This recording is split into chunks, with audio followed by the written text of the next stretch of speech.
রাসূল সাল্লাল্লাহু আলাইহি ওয়াসাল্লাম তার মেয়ে যখন ফাতিমা রাদিয়াল্লাহু তাআলা আনহাকে বিবাহ দিবেন, মক্কার বড় বড় সমস্ত লোকেরা হযরত ফাতিমা রাদিয়াল্লাহু তাআলা আনহার বাড়িতে চলে গেলেন। নবীজির কাছে যাইয়া বিবাহের প্রস্তাব দিলেন, আমি বিবাহ করতে চাই। নবীজি শুধু বারবার বলেন, না না, আমি আমার মেয়েকে বিবাহ দিব না, চলে যাও, নাকচ করে দিলেন। সাহাবায়ে কেরাম আস্তে আস্তে আস্তে আস্তে নবীজির কাছে যাওয়া শুরু করলেন। সাহাবীদেরকে নবীজি ডিলিট করে দিলেন, রিজেক্ট করে দিলেন যে না, আমার মেয়েকে বিবাহ দিব না। নবীজি শুধু ভাবেন, এই জমিনের ভিতরে আমি একটা পুরুষকে বড় মহব্বত করি, বড় ভালোবাসি, ওই পুরুষটা আমার বাড়িতে কেন আসে না? আসলেই তো আমি আমার মেয়ের বিয়ে দিতে পারি। জোরে কন্যা সুবহানাল্লাহ।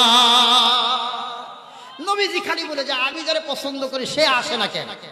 নবীজির পছন্দের পাত্রটাকে হযরত আলী রাদিয়াল্লাহু তাআলা আনহু, তিনি আসে না কেন? সাহাবায়ে কেরাম হযরত আলীর ডাকতে বসে, আলী, আমরা সবাই এক এক করে নবীজির মেয়েকে বিবাহ করার জন্য প্রস্তাব দিলাম, নবীজি নাকচ করে দিলেন, দিলেন না। আলী, আমরা সবাই গেছিলাম, রাজি হলো না, তুমি আসো, তুমি একটু যাও, তুমি যাই একটু বিয়ের প্রস্তাব দাও। আলী ডাক দিয়ে বলছে, নবীর মেয়েটা কত দামি, সম্মানের, কত ইজ্জতের, নবীজির মেয়ে, তার মেয়েকে আমার কাছে বিবাহ দিই, একটু যাও না, দেখি, গেলে হয়তো বিয়ে দিতেও তো পারে। হযরত আলী রাদিয়াল্লাহু তাআলা আনহু গেছেন, দেয়া নবীজির সামনে ঘোরাঘুরি করতেছেন। নবী একটা মুস্কি হাসি দিলেন, ডাক দিয়ে বলছে, আলী, তুমি কি কিছু বলতে চাও? কই না হুজুর, কিছু বলতে চাই না। তুমি কি আমার মেয়েকে বিবাহ করতে চাও?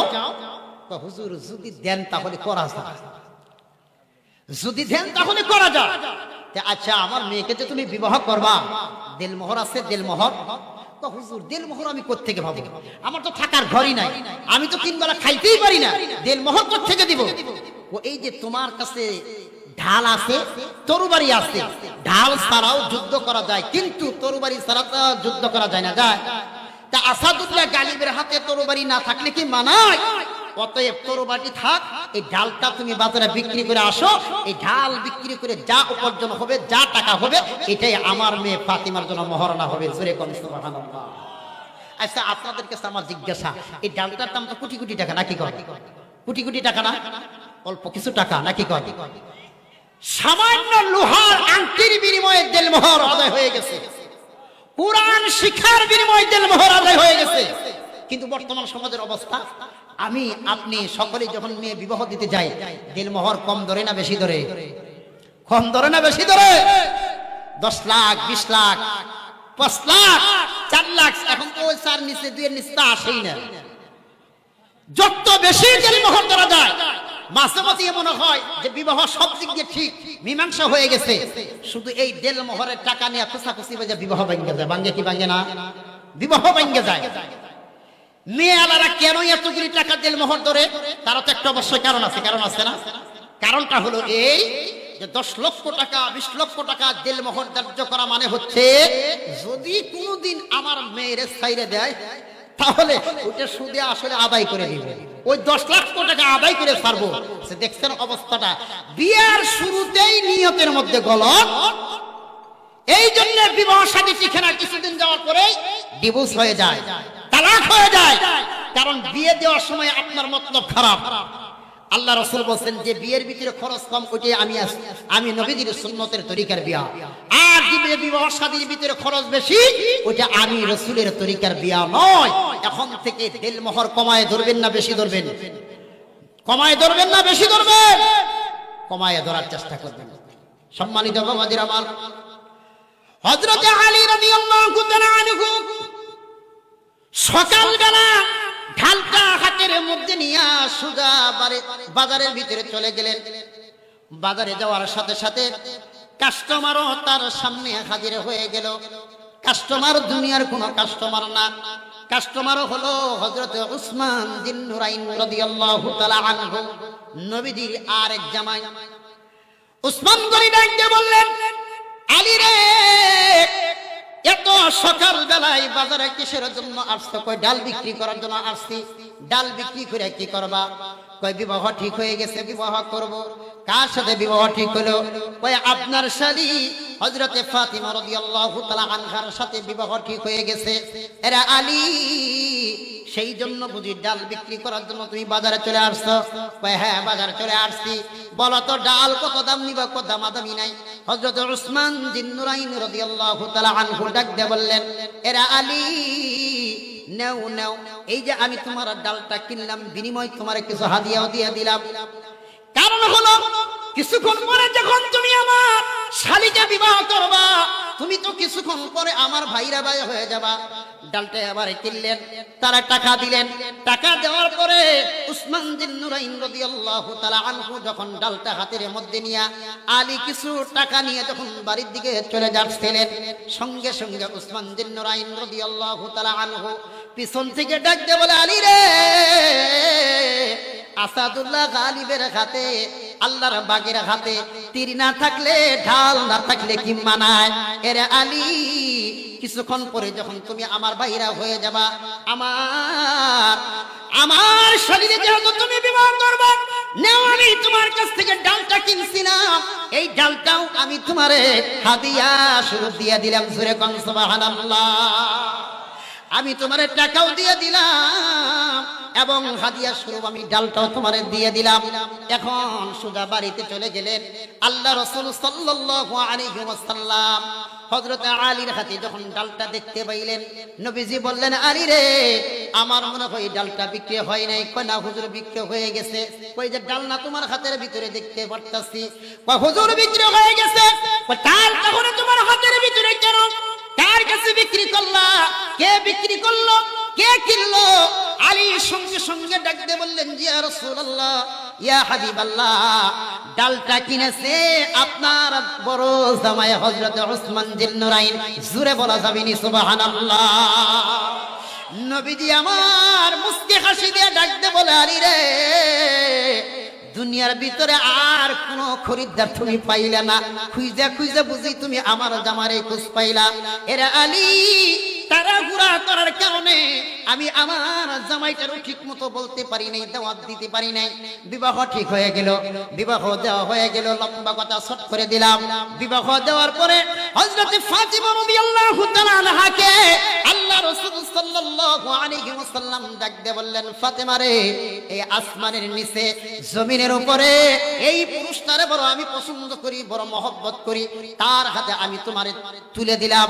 এরে ফাতিমা, আজকের পর থেকে আমি আমার কান দিয়ে এমন কোন শব্দ যেন না শুনি, আমার আলীর বিরুদ্ধে তোমার কোন অভিযোগ যেন আমার কানে না আসে। জোরে কন্যা সুবহানাল্লাহ। আজকের পর থেকে যেন কোনো অভিযোগ, কোন নালিশ আমার কানের ভিতরে না আসে। দীর্ঘদিন সংসার করল। একদিন হঠাৎ করে আল্লাহ রাসূল সাল্লাল্লাহু আলাইহি ওয়াসাল্লাম ফাতিমা রাদিয়াল্লাহু তাআলা আনহার ঘরের ভিতরে প্রবেশ করলেন। আল্লাহ রাসূল সাল্লাল্লাহু আলাইহি ওয়াসাল্লাম ফাতিমার ঘরের ভিতরে প্রবেশ করলেন। ঘরের ভিতরে প্রবেশ করার পর ফাতিমা রাদিয়াল্লাহু তাআলা আনহা নামাজের মধ্যে দাঁড়ায় গেলেন।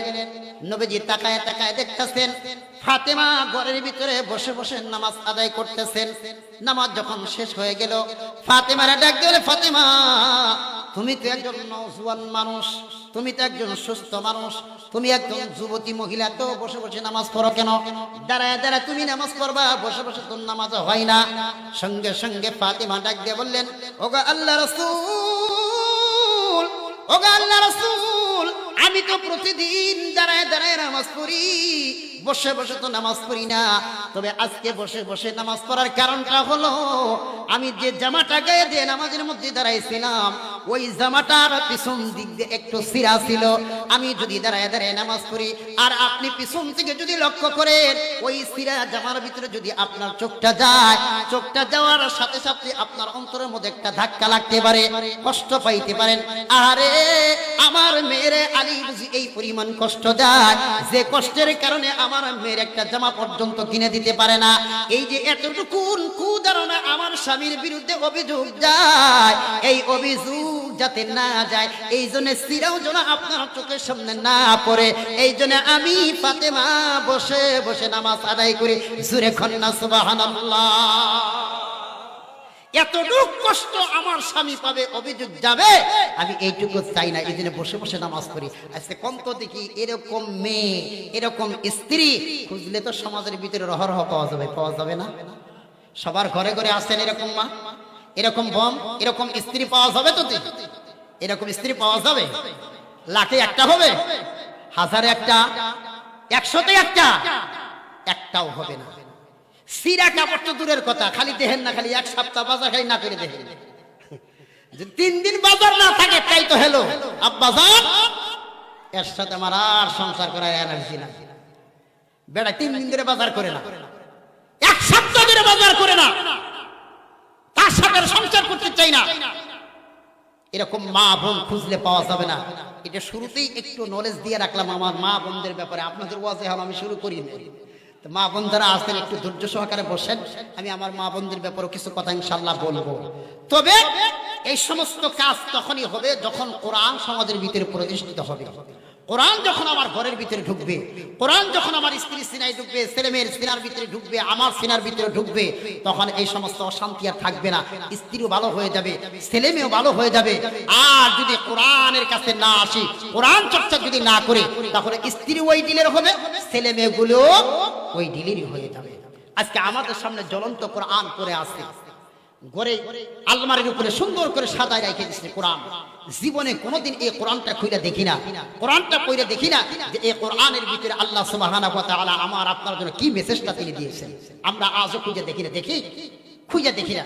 ছোট্ট একটা উদাহরণ, এক ব্যক্তি তার স্ত্রীকে বড় মহব্বত করে, 2টা সন্তান তাকেও বড় মহব্বত করে।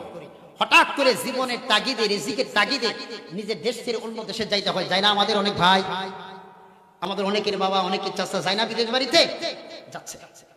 স্ত্রীকে বড় মহব্বত করে, সন্তানকেও বড় মহব্বত করে। স্ত্রী বলতেছে, দেখেন আপনি যান, কোনো অসুবিধা নেই, তবে প্রতিদিন আপনি একটা করে চিঠি আমাদের নামে দিবেন, প্রতিদিন একটা করে চিঠি আপনি দিবেন। স্বামী চলে গেছে, যাওয়ার পরে কিছুদিন পরে স্ত্রী নামে একটা চিঠি লিখছে। চিঠিটা যখন বাড়িতে আসলো, বাড়িতে আসার পরে স্ত্রী চিঠিটা নেয়, হাত দিয়ে মুছে, কাপড় দিয়ে মুছে, সুমা দেয়, আবার ট্যাঙ্গের মধ্যে অথবা আলমারির ভিতরে রেখে দেয়, কিন্তু চিঠি খুলে না। খুলে না কেন? যে এটা যদি খুলি তাহলে পড়তে পড়তে ময়লা হয়ে যাবে, পুরান হয়ে যাবে, ছিঁড়ে যাবে। এই মহব্বতের চিঠি আর খুলে না, আলমারির ভিতরে খুলে রাখে, প্যাকেটিং করে রেখে দেয়। তো দ্বিতীয় আবার আরেকটা চিঠি দিছে, ওই একই অবস্থা। তৃতীয় আরেকটা চিঠি দিছে, একই অবস্থা। দীর্ঘদিন বিদেশ বাড়ি করার পরে বাংলাদেশে আসছে। বাংলাদেশে আসার পরে ওই স্বামী বেচারি যখন ঘরের ভিতরে প্রবেশ করছে, ঘরের ভিতরে ঢুকে দেখতেছে স্ত্রীও নাই, মেয়েটাও নাই, বড় ছেলেটাও নাই, খালি ছোট্ট একটা ছেলে ঘরের ভিতরে। বলতেছে, বাবা জান তোমার আম্মা কই, তোমার ভাই কই, বোন কই? বলতেছে, আব্বা জান আপনি যখন বিদেশ বাড়িতে চলে গেছিলেন, আমার আম্মার এমন একটা মরণবিধি রোগ হয়েছিল, টাকার অভাবে আমি আমার মাকে চিকিৎসা করতে পারি নাই, চিকিৎসা না করার কারণে আমার মাটা দুনিয়া থেকে বিদায় হয়ে গেছে। স্বামী বেচারি বলল, কেন? আমি যে প্রথম একটা চিঠি দিছিলাম, চিঠি তোমরা খোলো নাই, চিঠি পড়ো নাই? আমি তো প্রথম চিঠির ভিতরে অর্থ সম্পদ দিয়েছিলাম, টাকা দিয়েছিলাম, চিঠি কেন খুললো না, চিঠি কেন পড়লো না?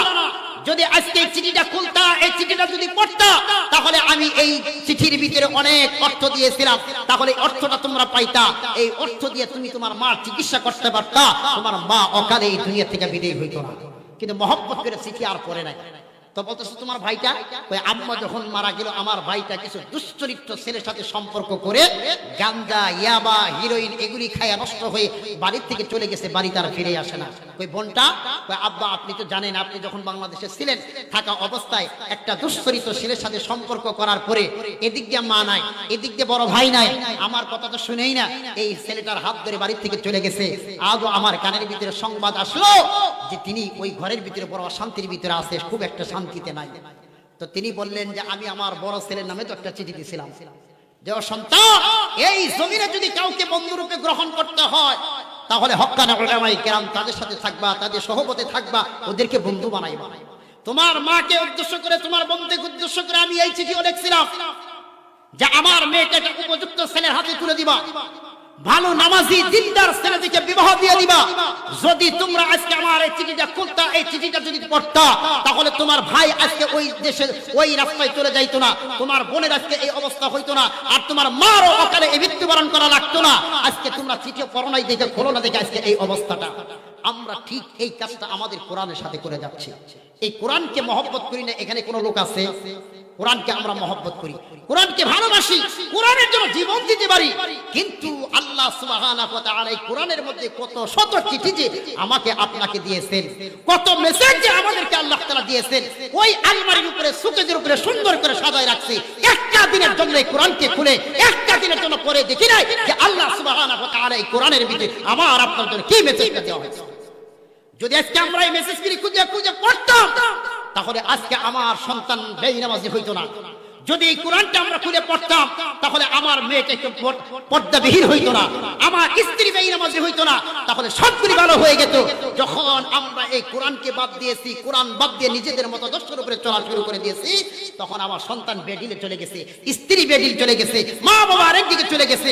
হাজারো চেষ্টা করে তাদেরকে দিনের লাইনে আনা যাচ্ছে না। এই কোরআন আমাদের সামনে আছে, এই কোরআন পড়ার দরকার আছে কি নাই? দরকার আছে কি নাই? এই কোরআনের সাথে যদি সম্পর্ক হয়, কোরআনের কাছে যদি আসে, কোরআনের কাছে যদি মানুষ ভিড়ে, তাহলে এই কোরআনের একটা উত্তম কাজ হলো এই কোরআন ওই মানুষদেরকে অন্ধকার থেকে টাইনে আইনা সোজা আলো রাস্তা দেখায়, জান্নাত পর্যন্ত পৌঁছায় দেবে। সম্মানিত বাবাজির আমার, খুতবার ভিতরে আমি সূরাতুল ইব্রাহিমের প্রথম নম্বর আয়াতে কারিমা তেলাওয়াত করেছিলাম। আল্লাহ তাআলা এই আয়াতের মধ্যে বলেছেন, আলিফ লাম রা কিতাবুন আনসালনাহু ইলাইকা লিতুখরিজান নাসা মিনাজ যুলুমাতি ইলান নূর। আল্লাহ তাআলা তার হাবিবকে বলেন, ও আমার হাবিব, এই কিতাবটা আমি আপনার উপরে এই জন্য নাজিল করেছি যাতে করে তামাম দুনিয়ার সমস্ত মানব জাতিকে অন্ধকার থেকে টাইনা আইনা আলো রাস্তা দেখাইতে পারেন। আলো হলো জান্নাতের রাস্তা আর অন্ধকার হলো জাহান্নামের রাস্তা। কোরআন এবং সুন্নাহর রাস্তা ছাড়া এই পৃথিবীর ভিতরে যত রাস্তা আছে সমস্ত রাস্তাগুলো হলো অন্ধকারের রাস্তা, সমস্ত রাস্তাগুলো হলো জাহান্নামের রাস্তা। একমাত্র আলো রাস্তা হলো কোরআনের রাস্তা, জান্নাতের রাস্তা হলো হাদিসের রাস্তা। এই কোরআনের রাস্তা ছাড়া বিকল্প আর কোনো বুদ্ধি নাই। যদি কোরআনের রাস্তা ছাইরা অন্য রাস্তার ভিতরে আমরা চলে যাই তাহলে সোজা কিন্তু অন্ধকারের ভিতরে পড়া লাগবে, জাহান্নামের ভিতরে পড়া লাগবে। এই জন্য আল্লাহ তাআলা ডাক দিয়েছে, হাবিব এই কিতাবটা আমি এই জন্য আপনার উপরে নাজিল করেছি যাতে করে আপনি তামাম দুনিয়ার সমস্ত মানব জাতিকে অন্ধকার থেকে টাইনা আইনা আলো রাস্তা দেখাইতে পারেন। এখন আপনাদের কাছে আমার জিজ্ঞাসা, আজকে পর্যন্ত দেখি আল্লাহর কালাম একটা মানুষকে অন্ধকার থেকে টাইনা আইনা আলো রাস্তা দেখাইতে পারে কি পারে না? পারে কি পারে না? ছোট্ট একটা ঘটনা আপনাদের সামনে তুলে ধরি। পাকিস্তানের একটা প্রদেশ আছে সিন্ধু প্রদেশ, নাম শুনছেন নি? পাকিস্তানের একটা প্রদেশ সিন্ধু প্রদেশ। এই সিন্ধু প্রদেশের কাছে দুইটা পরিবার বসবাস করতেন, একটা মুসলমান পরিবার আর একটা হলো হিন্দু ঠাকুর বংশের পরিবার। এই কথাটা তুলে ধরেছেন আল্লামা জুলফিকার নকশবন্দি রাহমাতুল্লাহি আলাইহি তার খুতবাতের ভিতরে। ছোট্ট একটা ঘটনা তিনি উল্লেখ করেছেন যে এই কোরআন যে মানুষকে অন্ধকার থেকে টাইনা আইনা আলো রাস্তা দেখাইতে পারে তার জ্বলন্ত প্রমাণ ওই সিন্ধু প্রদেশের কাছে একজন মুসলমান পরিবার আর একজন হিন্দু ঠাকুর বংশের পরিবার, দুই পরিবার বসবাস করেন। দুই পরিবারের ভিতরে দুইটা মেয়ে, মুসলমান পরিবারের ভিতরে একটা মেয়ে, হিন্দু পরিবারের ভিতরে একটা মেয়ে। দুইজন একই সাথে স্কুলে যাওয়া আসা করে, স্কুল ছুটি হলে আবার দুইজন মিলে একসাথে বাড়িতে চলে আসে। এইভাবে চলতে চলতে দুইজনের ভিতরে একটু মহব্বত ভালোবাসা হয়ে গেল, দুইজনে বান্ধবী হয়ে গেল। এখন একদিন ওই বান্ধবী তার বাড়িতে যায়, আবার ওই বান্ধবী হিন্দু বান্ধবীটা মুসলমান বান্ধবীর বাড়িতে চলে আসে। চলে আসে দেখতেছেন বান্ধবীর মা যিনি আছেন তিনি প্রতিদিন বসে বসে কি যেন তেলাওয়াত করে, জোরে কন্যা সুবহানাল্লাহ। তিনি তো আর জানা না যে এটা কোরআন করে, তো বয়ে বইয়া বান্ধবীর মা প্রতিদিন কোরআন তেলাওয়াত করে। আগের সমাজে তো এটাই ছিল, আমাদের মা বোন যারা আছে ঘরের ভিতরে সকালবেলা হইলেই কোরআনের তেলাওয়াত চলে আসতো। সন্ধ্যা হলেই কোরআনের তেলাওয়াত চলে আসতো। ফজরের নামাজটা শেষ করার পরেই আগে কোরআন তেলাওয়াত করতো, তারপর দুনিয়ার যত কাজ আছে তারপরে কাজ করতো, আগে তাছাড়া কোনো কাজে হাত দিত না। আর এখন বর্তমান অবস্থা এই হয়ে গেছে যে সন্ধ্যা তো শুরু করে একবারে রাতের 2টা 3টা পর্যন্ত টিভি চলে, মোবাইল চলে, এবং দেখা গেছে এমন একটা সময় যে রিমোট ধইরা টিভি দেখতে দেখতে রিমোট ধইরেই ঘুমায় গেছে। সকালবেলা ঘুমাতে উঠতেই কই আগে কোনো কিছু খোঁজ না নেই, রিমোটটা জানি কই ফেলাইলাম।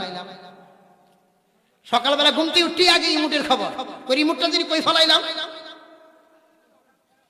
আবার সকালবেলা ওই একই কারবার, সারাদিন একই কাজ, শুধু টেলিভিশন আর মোবাইল।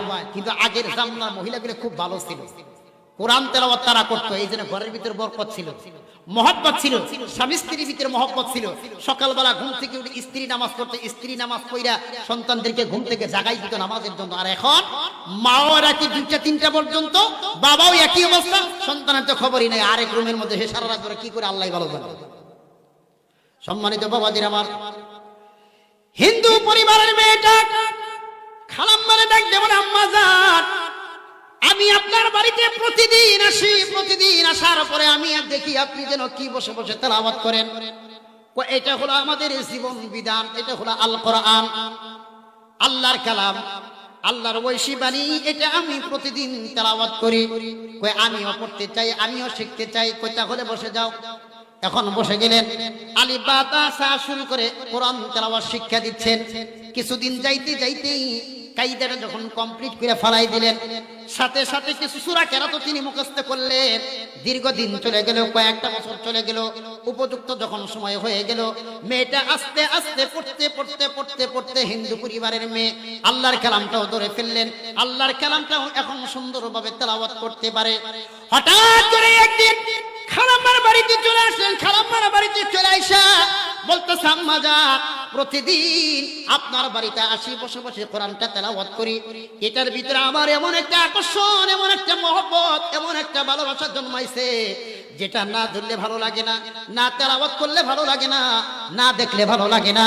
এটা তেলাওয়াত করার জন্য প্রতিদিন গোপনে গোপনে বাড়ি থেকে না বলে চুরি করে আপনার বাড়িতে চলে আসি কোরআনটা তেলাওয়াত করার জন্য। আজকেও আপনার কাছে আসছি কোরআন তেলাওয়াত করার জন্য। তাড়াতাড়ি দেন, আমার হাতের ভিতরে কালামটা দেন, আমি একটু তেলাওয়াত করতে থাকি।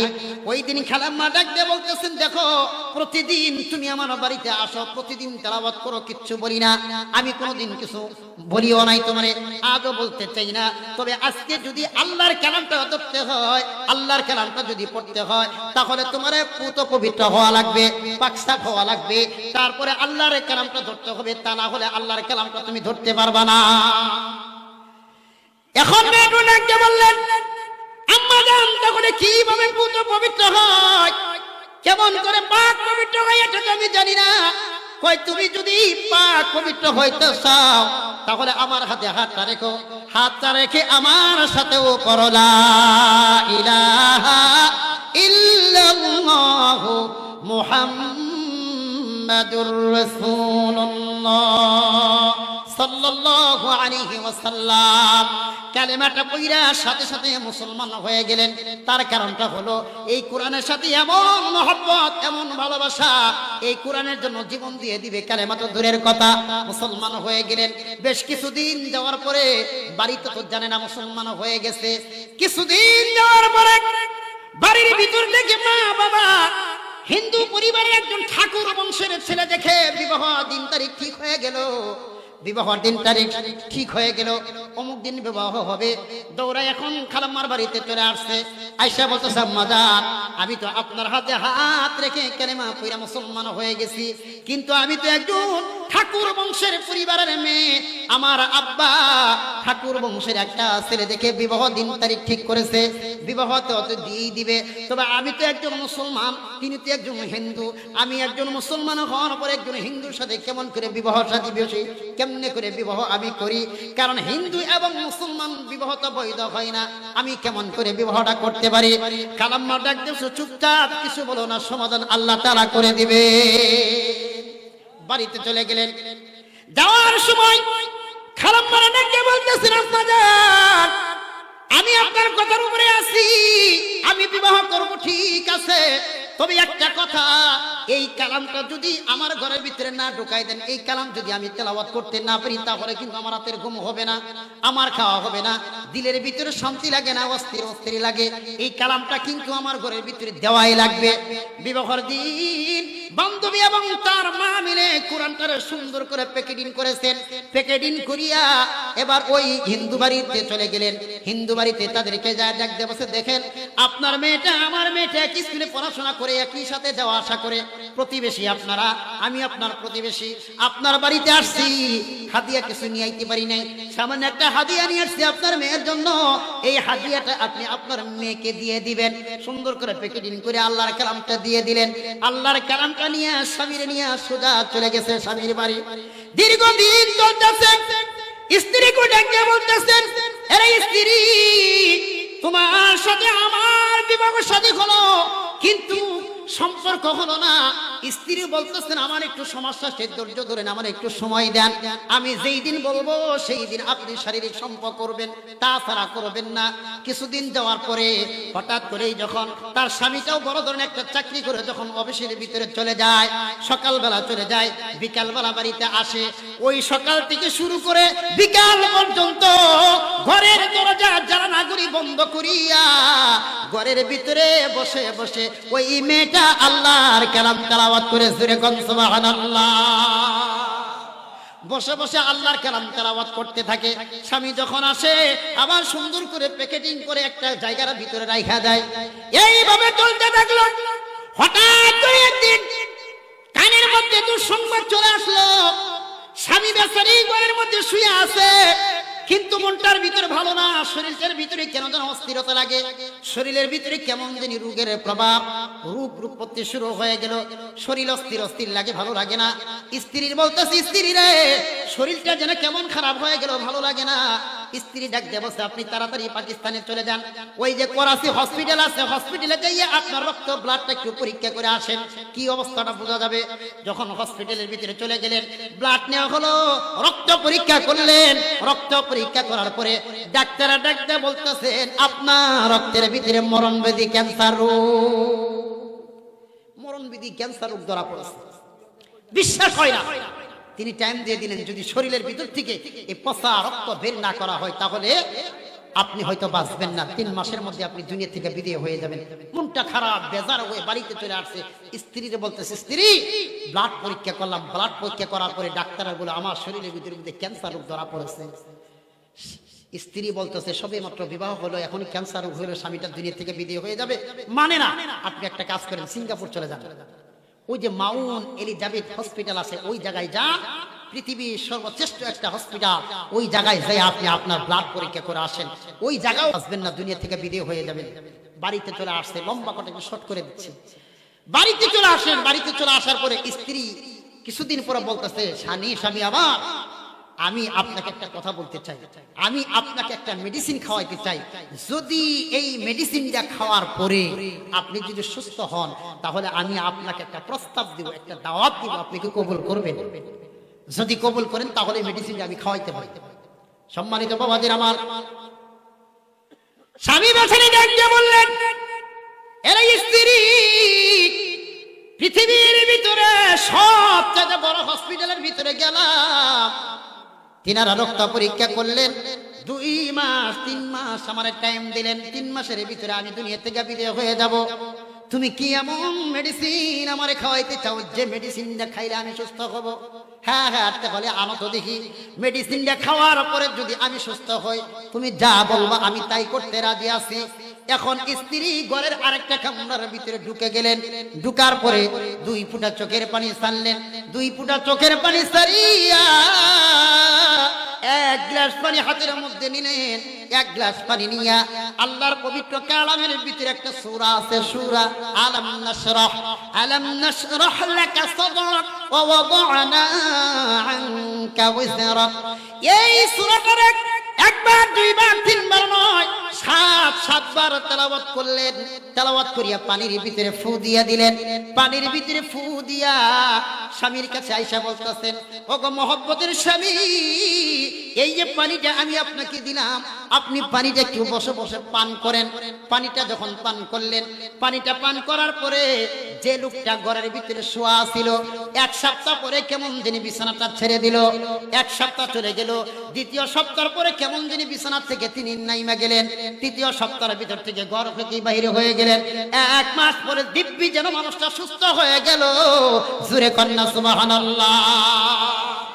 এখন আপনি হয়তো বলতে পারেন যে হুজুর, 1 গ্লাস পানির ভিতরে বুঝি ওই ক্ষমতা আছে যে পানি একটা মানুষের শরীরের ভিতর থেকে ক্যান্সার রোগ পর্যন্ত ভালো করতে পারে? হ্যাঁ আছে। আল্লাহ সুবহানাহু ওয়া তাআলা সূরাতুল বনী ইসরাঈলের ভিতরেই তো বলেছেন, ওয়া নুনাজ্জিলু মিনাল কুরআনি মা হুয়া শিফাউ ওয়া রাহমাতুল লিল মুমিনিন। এই কোরআনের ভিতরে রোগ মুক্তির শেফা আছে মুমিনদের জন্য। আল্লাহ তো বলেছেন, আমি যদি জবানটারে ঠিক করতে পারি, জবানটারে যদি পবিত্র বানাইতে পারি, আমার জবান যদি পবিত্র হয়, তাহলে আল্লাহর কালামের ভিতরে পাওয়ার আছে কি না? পাওয়ার আছে কি নাই? আল্লাহর কালামের ভিতরে অবশ্যই পাওয়ার আছে। লোকটা সুস্থ হয়ে গেল, স্ত্রী ডেকে বলতেছেন, ওগো প্রাণের স্বামী, আপনি আবার একটু ওই পাকিস্তানের করাচি হসপিটালে যান, যাইয়া আপনি আপনার ব্লাডটা আর একটা বার পরীক্ষা করে আসুন। আবারও যখন হসপিটালে চলে গেলেন, হসপিটালে যাইয়া ব্লাডটা যখন পরীক্ষা করা হলো, ডাক্তারের অসহ্য হয়ে গেল। কি ব্যাপার, কি ব্যাপার? গত 1 মাস আগে যে লোকটা আমাদের হসপিটালের ভিতরে আসছিল, আসার পরে তার ব্লাডের ভিতরে ক্যান্সার রোগ ধরা পড়লো, আজকে 1 মাস পরে কেন তিনি ক্যান্সার রোগ নাই? ব্যাপারটা কিছু বুঝতে পারলাম না। কি মেডিসিন খাইলা? কোন ডাক্তারের মেডিসিন খাইলা? কোন ডাক্তারের মেডিসিন গ্রহণ করার পরে 1 মাসের ভিতরে তোমার শরীরের ভিতর থেকে ক্যান্সার রোগ দূর হয়ে গেল? মুস্কি মুস্কি হাসে স্বামী বেচারি, কয় আমি দুনিয়ার কোনো মেডিসিন গ্রহণ করি না, আমার স্ত্রী 1 গ্লাস পানি দিয়েছিলেন, ওই পানিটা পান করার পর থেকে কেন জানি আমি সুস্থ হয়ে গেলাম। বাড়িতে চলে আসলেন, স্ত্রী মুস্কি মুস্কি হাসে। স্ত্রীও ডাক দিয়ে বলছে, প্রাণের স্বামী, আপনি আর একবার একটু সিঙ্গাপুর যান, যাই আপনার ব্লাডটা আরেকটা বার একটু পরীক্ষা করে আসেন। আবার ওই জায়গার ভিতরে চলে গেলেন, ওই জায়গার ভিতরে যাইয়া আবার ব্লাড পরীক্ষা করা হলো। ব্লাড পরীক্ষা করিয়া ডাক্তাররা বলতেছেন, যে লোকটার শরীরের ভিতরে 1 মাস আগেও ক্যান্সার রোগ ছিল, 1 মাস পরে কেন জানি তার শরীরের ভিতরে কোনো ক্যান্সার রোগ নাই। জোরে কন্যা সুবহানাল্লাহ। সম্মানিত মুমিন আমার, লম্বা কথা শর্ট করে দিলাম। বাড়িতে চলে আসলেন, বাড়িতে চলে আসার পরে দীর্ঘদিন চললো, অফিস আদালত সব কিছু ঠিকঠাক মতো চলতেছেন, ঠিকঠাক মতো চলতেছেন। হঠাৎ করে একদিন স্ত্রীর স্বামীর কাছে বসিয়া বলতেছে, গো আমার প্রাণের স্বামী, আমি না আপনার কাছে একটা ওয়াদাবদ্ধ ছিলাম, আপনি তো আমার সাথে ওয়াদাবদ্ধ ছিলেন। কি ওয়াদা? ভাই আমি বলেছিলাম ডাক্তাররা আপনাকে যেখানে 2 মাস 3 মাস টাইম দিয়েছিল, 3 মাসের ভিতরে আপনি দুনিয়া থেকে বিদায় হয়ে যাবেন। আমি 1 গ্লাস পানি দিয়েছিলাম আর বলছিলাম পানিটা পান করার পর থেকে যদি আপনি সুস্থ হয়ে যান, আমি আপনাকে একটা দাওয়াত দিব, আপনি দাওয়াতটা গ্রহণ করবেন। আমি আপনার কাছে কিছু জিনিস চাইবো, আপনি দিতে চাইছিলেন। স্বামী বেচারা মনে করেছেন, হ্যাঁ হ্যাঁ আমি তো বলেছিলাম, আমি তো ওয়াদাবদ্ধ হয়েছিলাম। সে মনে করেছে যে আমার কাছে হয়তো একটা বিল্ডিং চাবে, অথবা লাখ লাখ টাকা আমার কাছে চাবে, অথবা একটা গাড়ি চাবে, এরকম চিন্তাই তিনি করেছিলেন। বলতেছে, হ্যাঁ বলো, তুমি আমার কাছে কি চাও? কি তুমি আমার কাছে চাও? কই কিচ্ছু চাই না, আমি শুধু আপনারই চাই। কই এটাই আমার কেমন ব্যাখ্যানের মতো কথা, আমি তো তোমারই আছি। কই আপনি আমার না, কই তোমার সাথে আমার বিবাহ হয়েছে, আমি তোমার না কেমন করে? কই আপনি তখন হবেন যখন আমি আপনাকে একটা প্রস্তাব দিব, প্রস্তাবটা যখন গ্রহণ করবেন তখন থেকে আপনি আমারও হবেন। কই কি প্রস্তাব তুমি দিতে চাও? কই আপনি আমার সাথে ওয়াদাবদ্ধ হয়েছেন, ও গোপালের স্বামী, আমি আপনাকে ইসলামের দাওয়াত দিলাম, আপনি পড়েন লা ইলাহা ইল্লাল্লাহু মুহাম্মাদুর রাসূলুল্লাহ সাল্লাল্লাহু আলাইহি ওয়াসাল্লাম। যেই কালেমার দাওয়াতটা দিছে, বেচারি মনে হয় মাথার উপরে আকাশটা ভেঙে পড়ছে। হওয়ারই তো কথা নাকি করে? তুমি একজন হিন্দু পরিবারের মেয়ে, হয়তো ঠাকুর বংশের মেয়ে, সাধারণ হিন্দু না, ঠাকুর বংশের মেয়ে হয়ে তুমি আমার ইসলামের দাওয়াত দাও, কালেমার দাওয়াত দাও, তো একটু বুঝতে পারলাম না। তা আমি যদি কালেমা করে মুসলমান হই, তোমার লাভটা কি? তুমি কি মুসলমান? সম্মানিত বাবাদের আমার, স্ত্রী ডাকতে বললেন, ভগবানের স্বামী, আমি আজকে মুসলমান নয়, 1 বছর 2 বছর 3 বছর আগের মুসলমান নয়, আমি আজ থেকে 10 বছর আগের মুসলমান। আমি 1 দিন 2 দিন আগের মুসলমান না, 10 বছর আগের মুসলমান।